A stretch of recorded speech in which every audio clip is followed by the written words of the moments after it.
Magandang umaga, Luzon, Visayas at Mindanao. Narito na ang nagkakaisa at pinakamalawak na pagbabalita sa pangunguna ng Presidential Communications Office. Kabilang ang PTV, Presidential Broadcast Service, Philippine Information Agency, Philippine News Agency at IBC. Ihahatid namin sa inyo mga komprehensibo at mahalagang balita mula sa iba't ibang bahagi ng bansa. Ito ang Balitang Pambansa. Ngayong umaga sa Balitang Pambansa, Pangulong Ferdinand R. Marcos Jr. nanawagan sa mga ahensya ng pamahalaan na gawing simple ang selebrasyon ng Pasko kasunod ng serye ng mga bagyo na tumama sa Pilipinas. DepEd Secretary Sani Angara inatasan ng mga paaralan na mag-scale down o gawing simple ang Christmas celebration. Hinimok din ang mga kawani na mag-donate sa mga lugar na nasalanta ng mga kalamidad. Tuloy-tuloy na tulong sa mga nasalanta ng bagyo, tiniyak ni Pangulong Ferdinand R. Marcos Jr. 50 million pesos na tulong pinansyal ipinagkaloob ng Pangulo sa provincial government ng Catanduanes. Free Transportation and Relief Goods Act, pasado na sa final reading ng Kamara. Freight services para sa pagdadala ng mga relief goods at donasyon sa mga lugar na idineklarang nasa state of calamity, libre na. Mga biktima ng landslide sa Nueva Vizcaya at pamilya nito, bibigyan din ng tulong ng pamahalaan. At Pangulong Ferdinand R. Marcos Jr. nakausap sa telepono si President-elect Donald Trump. Suporta ng Estados Unidos sa Pilipinas, tiniyak ni Trump. Sa halip na maging magarbo, hinikayat ni Pangulong Ferdinand R. Marcos Jr. ang mga kawani ng gobyerno na ipagdiwang na lang ang Kapaskuhan sa pamamagitan ng pagtulong sa mga sinalanta na magkakasunod na bagyo. Pabor naman dyan ang ilan nating kababayan, si Clazel Pardilla ng PTV sa Balitang Pambansa. Hinikayat ni Pangulong Ferdinand R. Marcos Jr. ang mga opisyal at kawani ng gobyerno na iwasan ang magarbong pagdiriwang ng Pasko bilang pakikiisa sa milyong-milyong biktima ng pananalasa ng sunod-sunod na bagyo na patuloy na nagdadalamhati matapos mawala ng mga mahal sa buhay, tahanan at pinagkakakitaan. Hinimok na Executive Secretary Lucas Bersamin ang mga ahensya ng gobyerno na bawasan ang gasto sa selebrasyon ng Pasko. Ibigay na lamang ani ang matitipid bilang donasyon sa mga tinamaan ng kalamidad. Ang tunay na diwa ng Pasko, pagkakaroon anya ng malasakit, pagbabahagi ng biyaya at paghahatid ng saya sa ating kapwa. Hindi na anya kailangan ng kautusan para rito. Tiwala si Bersamin sa kabutihan ng mga kawani ng gobyerno na magkukusang ipatupad ang panawagan ng presidente. Ayon kay Romel Flores na naapektuhan ng bagyo sa Virac, Catanduanes. Tama po si Mr. President na wag muna mag-celebrate ng mga Christmas party kasi dapat po umuuna yung mga nasiraan po ng bahay, madinaanan po ng bagyo, dapat po imunang-unahin po natin. Ligtas man sa bagyo ang administrator assistant sa isang ahensya ng gobyerno na si Mary Jean. Alam daw niya ang hirap ng pinagdaraanan ng kanyang mga kaanak sa Bicol Region. Mas kawawa po sila. Kailangan first priority po natin sila sa pagbibigay ng mga po. Okay lang po sa inyo na wala pong lechon? Okay naman po. Mas okay pong wala na. Kahit simple lang po. Paano kung wala ng exchange gift at raffle? Yung ipaparapol niya, ibigay na lang doon sa nangangailangan. Mahalaga po ay kahit paano, kahit simple lang, basta magkakasama-sama. Tiniyak naman ng Administrasyong Marcos na mararamdaman ng mga naapektuhan ng bagyo ang diwa ng Pasko. Nangako rin na magbibigay ng tulong para maibalik ang kanilang mga nawalang hanap buhay at tahanan. Clazel Pardilla, Balitang Pambansa. Bilang pakikisa sa mga naranasang kalamidad ng ating mga kababayan sa iba't ibang panig ng bansa kamakailan, inatasan ng Department of Education ang lahat ng mga pampublikong paaralan sa buong bansa na gawing simple lamang ang pagdiriwang ng kanilang Pasko. Ito ay ayon mismo kay DepEd Secretary Sani Angara, alinsunod sa kautusan ni Pangulong Ferdinand R. Marcos Jr. para sa lahat ng mga ahensya ng pamahalaan na huwag gawing magarbo ang pagdaraos sa mga Christmas party. Hinimok din ni Angara ang mga kawani na mag-donate sa mga nasalanta ng kalamidad. Pinuri ni Pangulong Ferdinand R. Marcos Jr. ang mga lokal na opisyal sa Catanduanes sa maagap nilang pagtugon para tiyakin ang kaligtasan ng kanilang mga nasasakupan mula sa hagupit ng bagyo. Nangako naman ang Pangulo na tuloy-tuloy ang tulong sa mga nasalanta ng kalamidad. Si Alvin Baltazar ng Radyo Pilipinas sa Balitang Pambansa. Pinuri ni Pangulong Ferdinand R. Marcos Jr. ang local government officials ng probinsya ng Catanduanes kasunod ng walang naitalang casualty sa panahon ng pananalasa ng nagdaang bagyong Pepito. Ayon sa Pangulo, maayos na naipatupad ng mga lokal na opisyal ang quick response sa lalawigan dahilan para maabot ang zero casualty target nitong pinakahuling bagyo na tumama sa bansa. Pero sa kabilang banda, sabi ni Pangulo Marcos, ay may ilang immediate concern na dapat matugunan kasunod ng iniwang pinsala ng bagyo gaya ng nasirang mga kalsada. Pagkawala ng komunikasyon, malinis na maiinom na tubig at agarang pagkukumpuni sa mga nasirang tahanan. Pagtiyak ng Pangulo, aaksyonan ng pamahalaan ang nabanggit na mga pangangailangan lalo na ng mga nasirang kabahayan. Maghahanda kami ng mga construction materials. Meron din tayo na binibigay ng cash assistance para sa mga household na partially damaged ang kanilang bahay at saka yung totally damaged ang bahay. Kaya para meron silang pambili ng mga gamit. Samantala, siniguro din ng punong ekutibo na magiging tuloy-tuloy ang pagbibigay ng tulong sa mga nasalanta ng kalamidad. Binigyan din ng Chief Executive na walang deadline na itinakda ang pamahalaan kung ang pag-uusapan ay pagbibigay ng tulong sa mga nabiktima ng unos. Hanggat kailangang magpadala ng food pack, ay gagawin ito ng gobyerno, sabi ni Pangulong Marcos, na kahit ang mga nasalantang nakikituloy sa kanilang mga kaanak ay patuloy anyang makakatanggap ng family food packs at iba pang assistance. Hanggat kailangan, kunin nyo, walang deadline po ito. Hanggat kailangan ninyo na magkaroon pa ng food pack, magpapadala pa rin kami ng patuloy na pagpadala ng food pack. Kahapon ay muling namahagi ng tulong ang Pangulo sa mga nabiktima ng kalamidad na kung saan ay ipinadaan sa provincial government ng Catanduanes ang tulong na nagkakahalaga ng 50 milyong piso. Para sa Balitang Pambansa, ako si Alvin Baltasar ng Radyo Pilipinas. Nagsagawa ng aerial inspection si Pangulong Ferdinand R. Marcos Jr. sa Catanduanes para alamin ang tindi ng pinsala kasunod ng mga serye ng bagyo na tumama sa bansa.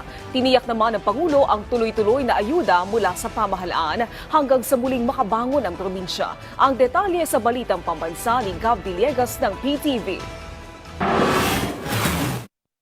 Dito ay nagbigay si Pangulong Marcos ng 50 million pesos na tulong pinansyal sa provincial government ng Catanduanes. Ayon sa Pangulo, nakita niya ang naging pinsala ng bagyong Pepito matapos itong magsagawa ng aerial inspection. Tinignan namin sa helicopter, nakita namin kung ano yung mga naging damage. Titignan namin ang sitwasyon dito sa inyo. Ang naging problema dito ay yung hindi masyado sa ulan, ngunit ang lalakas ng hangin. Patuloy rin na magpapadala ng relief items sa mga evacuees na patuloy pa rin nananatili sa loob ng mga evacuation center.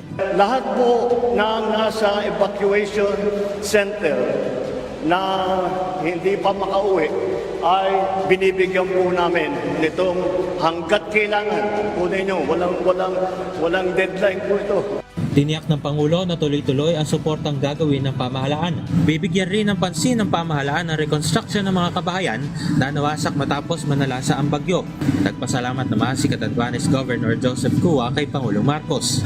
Ang inyong pagdating, mahal na Pangulo, ay patunay ng inyong dedikasyon sa agarang pagtulong sa amin at tunay na pagmamahal sa amin. Mula sa aming puso, kami po ay nagpapasalamat sa inyo. Maliban sa pamamahagi ng food packs, namahagi rin ng pamahalaan ng payout sa mga benepisyaryo ng Assistance to Individuals in Crisis Situations o AICS at tulong panghanap buhay sa ating disadvantage o tupad ng Department of Labor and Employment. Ikinatuwa naman ni Emily na isa siya sa mga nabigyan ng ayuda matapos tumama ang bagyong Pepito sa kanilang lugar. Ipinagpapasalamat niya ang natanggap na ayuda mula sa pamahalaan. Malaking tulong na po yan sa amin. Kasi sa panahon na ngayon, kapos na kapos po kami ngayon kasi wala po kami kita ngayon. Ganito rin ang naging payag ng isa pang benepisyaryo na si Jovi.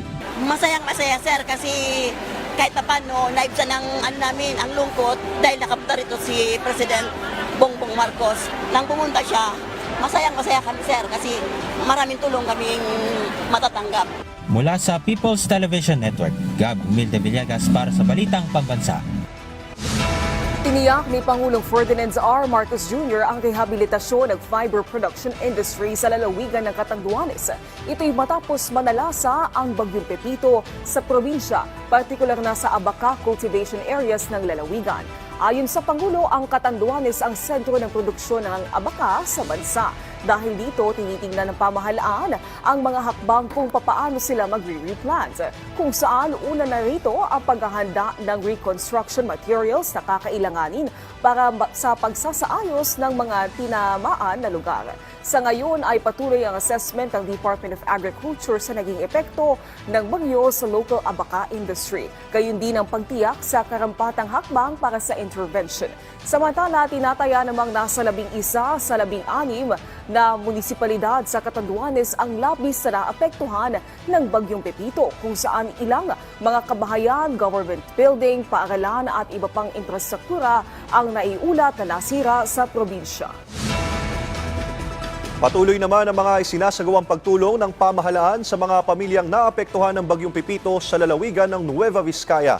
Si Ben Moses Ebreo ng PIA Nueva Vizcaya sa Balitang Pambansa. Ben? Magbibigay ng tulong, yes. Good morning po. Go ahead, Ben. Magbibigay ng tulong ang pamahalang lokal at nasyonal sa mga pamilya ng biktima ng landslide sa bayan ng Baguio, Nueva Vizcaya. Ayon kay Webster Balauing, Provincial Disaster Risk Reduction Management Officer, nakahanda ang Provincial Local Government Unit na magbigay ng kaukulang tulong sa mga pamilya ng mga biktima ng landslide upang maibsan ang kanilang sitwasyon dahil sa hagupit ng Super Typhoon Pepito sa lalawigan. Sinabi ni Balauing na hinihintay na lamang nila ang endorsement ng Municipal Disaster Risk Reduction Management Office ng Baguio sa PLGU upang agarang may handang tulong para sa mga landslide victims. Dagdag pa ni Balauing na ang DLGU at MLGU sa Baguio ay kasalukuyang nagbibigay ng tulong sa mga biktima at pupunuan ito ng Department of Social Welfare and Development at ng PLGU. 10 katao ang natabunan ng landslide sa kabulubunduking komunidad sa sitio Hukhukyong, Barangay Labang sa bayan ng Baguio dahil sa pananalasa ng Super Typhoon Pepito noong gabi ng November 17 sa lalawigan. 7 dito ang namatay habang 3 naman ang nailigtas dahil sa agarang rescue efforts na isinagawa ng mga kawani at residente kabilang ang ahensya ng mga local at national na pamahalaan. Sa kasalukuyang natutulog ang mga biktima ng mangyaring landslide sa nasabing lugar. Kinilalang mga namatay na sina Angel, 18 years old, Balagan, 16 years old, Maxel, 13 years old, Jana Faith Kalanhi, 8 years old, Oscar, 30 years old, Nico, 14 years old, at J. Martindahan, 12 years old. Ang mga sugatan naman ay kinilalang sina Celo, 40 years old, Telma, 40 years old, at Manny Kalanhi, 4 na taong gulang. Dahil sa sunod-sunod na bagyo, naging malambot ang mga lupa sa mga kabundukan sa Nueva Vizcaya at itong dahilan upang mangyari ang nasabing landslide at siya ring bumara sa mga ilang daan sa lalawigan. Mula sa PIA Nueva Vizcaya, Ben Moses Ebreo, Balitang Pambansa. Maraming salamat, Ben Moses Ebreo. Nagpaabot na rin ang tulong sa mga pamilyang nasalanta ng bagyo sa Bicol ang ilang mambabatas. Bukod sa mga pagkain, binigyan din ang mga nasalanta ng bagyo ng mga kahoy at yero. Si Gary Carl Carillo ng Radyo Pilipinas para sa Balitang Pambansa.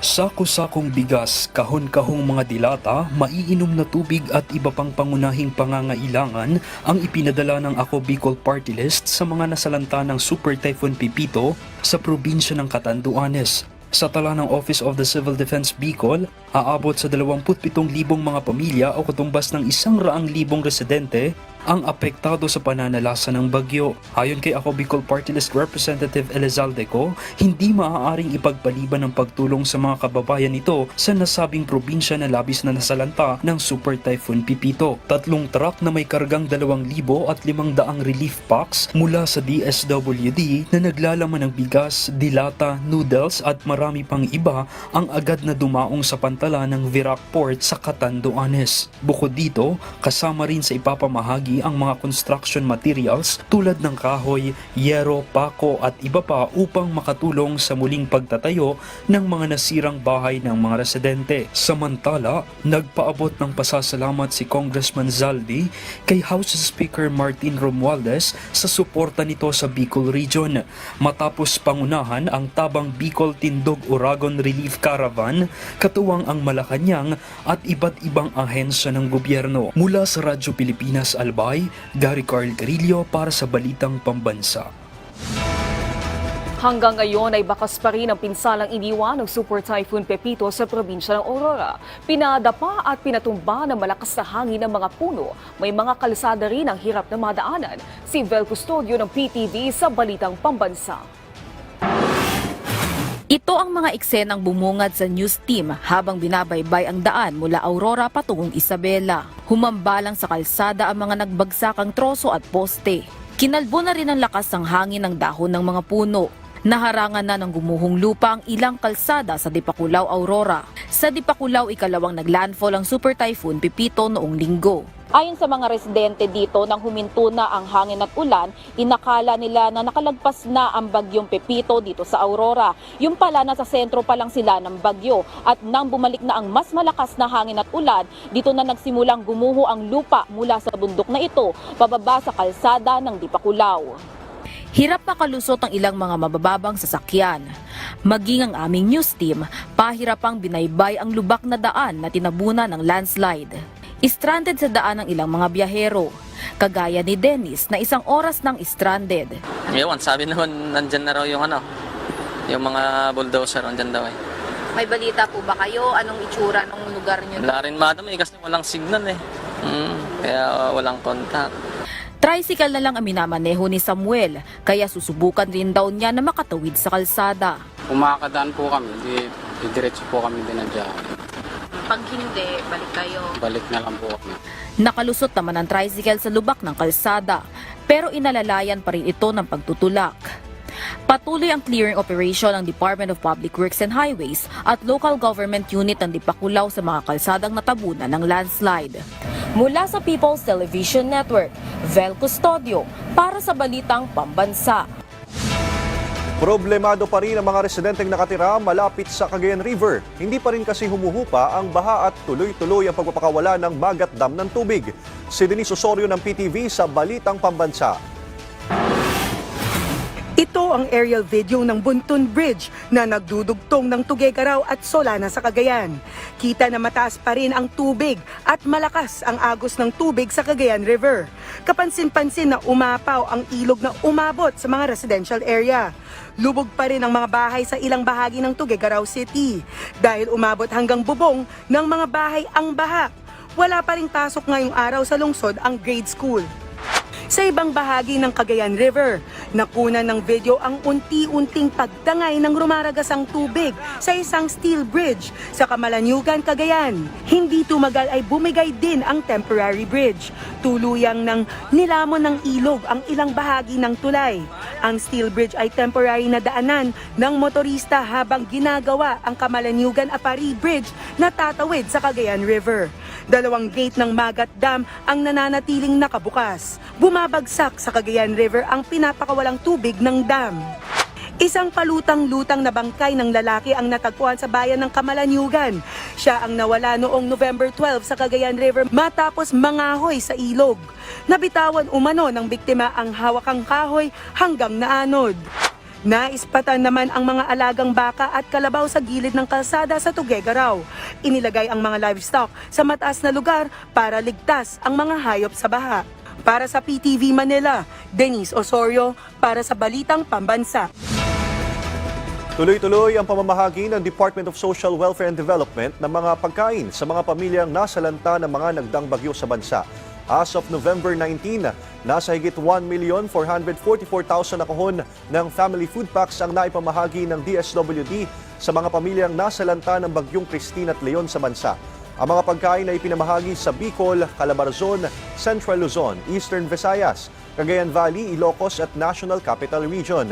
Nabigyan din ng family food packs sa mga nasalanta ng bagyo sa Mimaropa, Cordillera Administrative Region, Western Visayas, Zamboanga Peninsula, Northern Mindanao, Socsargen, Caraga, Davao, Central Visayas at Barm.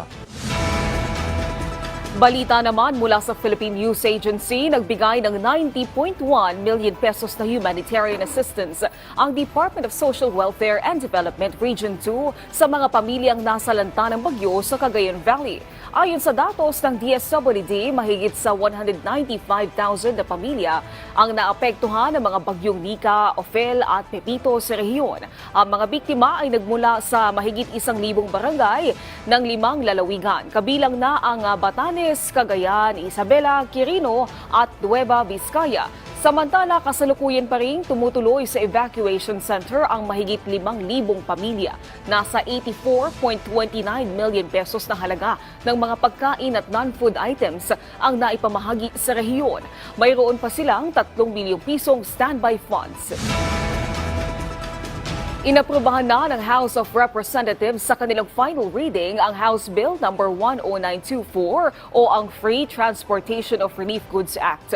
Ayon sa Kamara, layo ng House Bill na magkaroon ng vital partnership sa pagitan ng gobyerno at ng private logistics sector. Ito'y para magkaroon ng free freight services sa lahat ng relief goods kasabay ng pagbibigay ng tax incentives sa mga participating carrier.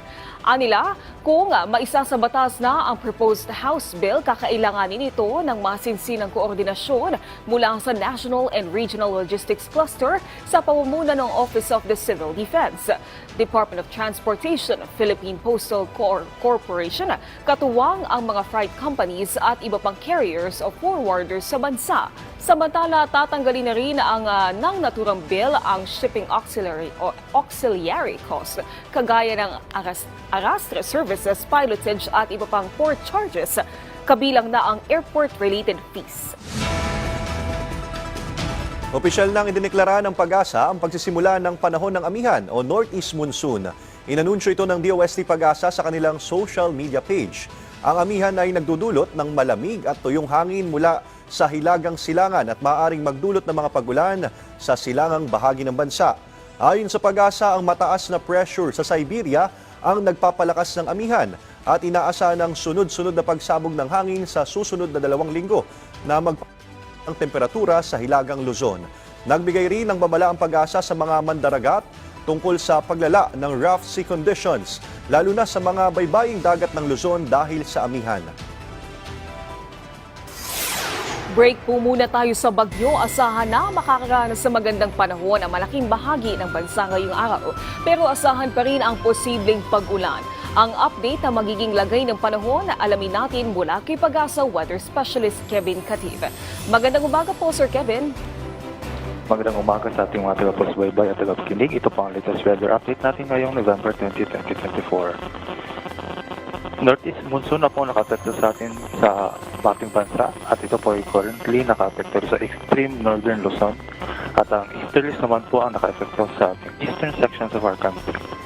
Sa Batanes po ay cloudy skies with rains dahil sa northeast monsoon.